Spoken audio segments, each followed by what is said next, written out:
Okay, today we're talking about Apple. Recently they've released the schematics, the detailed pictures and all this crap that's been rumored of the new iPhone 5. Impressions?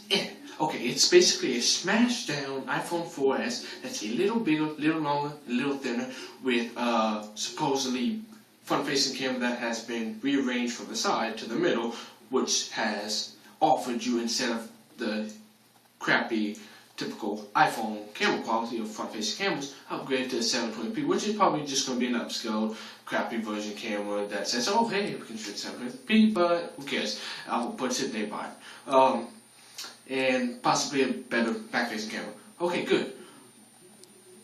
I don't care about the iPhone being a little bigger and a little thinner and a bigger screen. Yeah, that's great, I want a bigger screen. Apple should have done that last year, but they didn't. They don't listen to consumers, they do what they want, and people still buy it because they're Apple.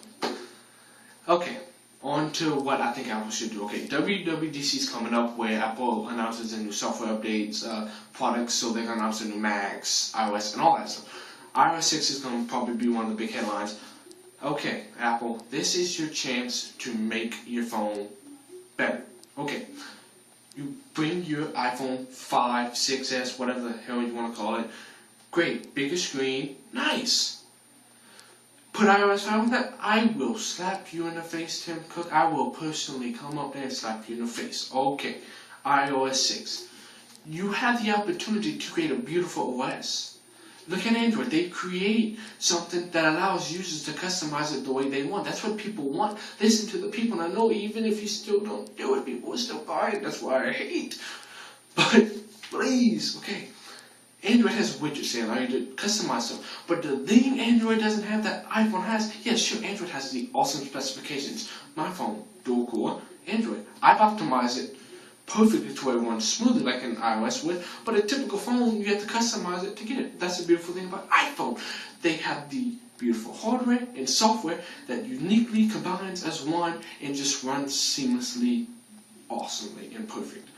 And if they create iOS 6 and put widgets and create it as Android would be, but in their own flavor and their own style, with their beautiful simplicity of everything they touch or put their hands on, it would be such a beautiful phone. iOS 6, widget. Oh, please put widgets. All you need, have widgets for applications. At least allow the dignity to have developers to create that, and have the users to have the option or the availability to at least opt in to such things. Like, you don't have to put it by default, but you can at least have the option in your setup saying, would you like to opt in for widgets or additional features, or just a typical iPhone experience, like a simple iPhone experience. Okay, typical iPhone experience. I understand some people don't want that advanced with the widgets and all that stuff, but at least have the dignity to allow users like me and millions of others to at least maybe say, hey, yeah, I want to opt into this. This sounds pretty cool. I want to opt into where I can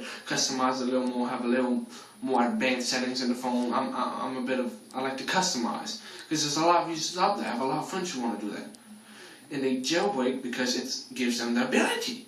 You want to be against jailbreak, you don't listen to the consumer.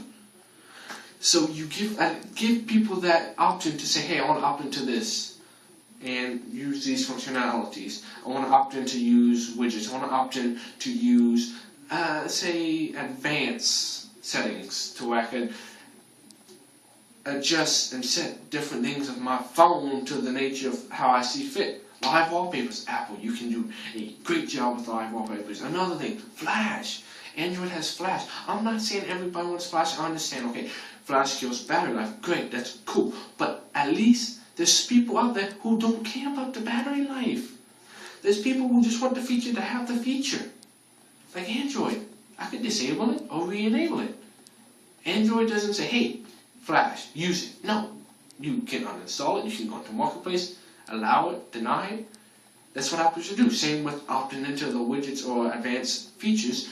Allow them to opt into a Flash feature to where they can have a full Flash featured browser. Say, hey, would you like to opt into Flash? It may have critical performance issues, or not damage your battery, but draining your battery a little faster, or if you use this, it's gonna use more battery life. but at least give people the option to do so, because not everybody cares about their battery life. They're willing to sacrifice for flash. Just give people, that's all I'm saying, is have like an opt-in program per se to allow users, if they want, to take a risk, as you call it. Oh, they might damage something. There's people who can opt in, who are willing to take that risk. Just let them do it. That's all you have to do, Apple, to do what you do to create that simple OS, yet give people the option to go bigger, to go advanced, to do what they want to do with the phone. That's all I'm saying. That's all I gotta say. Apple, I hope WWDC has a lot to hold, and if it doesn't, I will be pissed off, because I really want another iPhone. I love Android, I love iPhone. I prefer to have them both, but if you do a good job, I will spend $200. But please, opt in. Please. Thank you. Please comment, rate, subscribe, and have a great weekend. That's it.